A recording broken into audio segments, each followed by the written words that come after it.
presented by DK Pictures. Deepak Singh छपरहिया।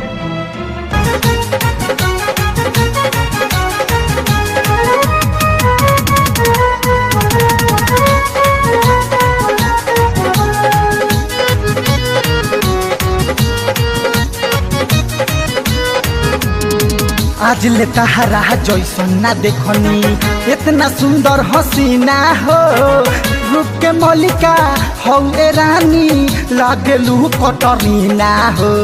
ए हो आज ले तहरा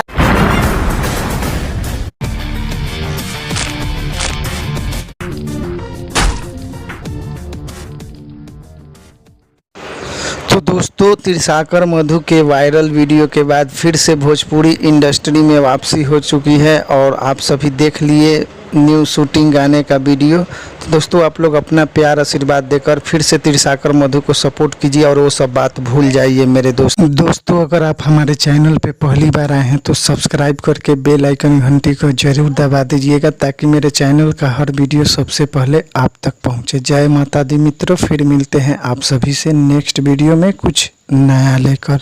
तब तक के लिए टाटा बाय बाय।